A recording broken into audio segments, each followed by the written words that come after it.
Hello everyone, আমার new একটা ব্লগে তোমাদের অনেক অনেক ওয়েলকাম। আর আমি পাপি, আমার ব্লগগুলো কে কোথা থেকে দেখছো অবশ্যই জানিও, কেমন আছে তোমরা সেটাও জানিও। তো কিছুদিন আগে যেহেতু ছেলের জন্মদিন পেরিয়েছিল, ফাইনালি গিফট খোলার টাইম পেয়ে গেছি, দেখতেই পাচ্ছ তোমরা। আর ওর এই সব জিনিস, আচ্ছা দেনু কাকু দিয়েছে এটা, দিনু কাকু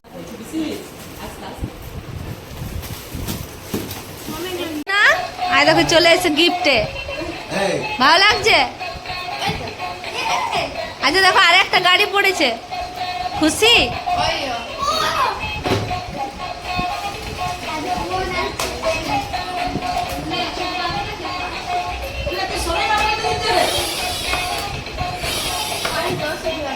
নাচতে লেগে গেছে দেখো। আর বডি গিফটগুলো খুলছিল, কারণ আমি যেহেতু টাইম হয়ে উঠছিল না, ও বললো দাও আমিও খুলে নিচ্ছি। অবশ্যই তোমাদেরকে একদিন পরে ব্লগে দেখাবো যে ওর কী কী পড়েছে। তো এখন বেরিয়েছি একটু বাজার, এখন প্রায় সন্ধ্যে 7টা নাগাদ বাজে, বরের সাথেই বেরিয়েছি।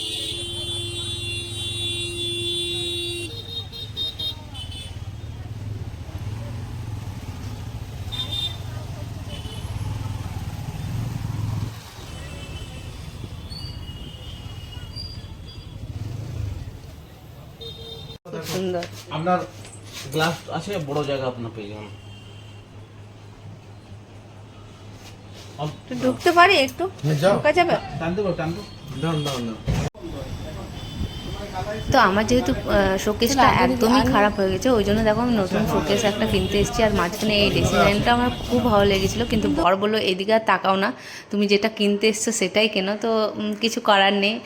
আর এদিকে দেখছিলাম আমি সিংহাসনগুলো, খুবই সুন্দর ছিল সিংহাসনগুলো। অবশ্যই কিনলে তোমাদেরকে দেখাবো। সেদিন তো কেনা হয়নি, শোকেসটা কিনেই ঘর চলে এসেছিলাম। তো খুব ভালো ভালোই মানে শোকেস ছিল আর কি। তো দেখতে পেলে যেটা বর হাত দিয়েছিল ওইটাই নিয়েছি, অবশ্যই তোমাদেরকে শোকেসটা আমাদের নেওয়া হয়ে গেছে, চলেও এসেছি বাড়ি, দেখতেই পাচ্ছ। সামনে যেহেতু বাজার, খুব একটা দেরি হয়নি, আমাদের আধা ঘন্টার মতো লেগেছে। চলো দেখা হচ্ছে নেক্সট কোনো ভিডিও ব্লগে, ততক্ষণের জন্য টাটা।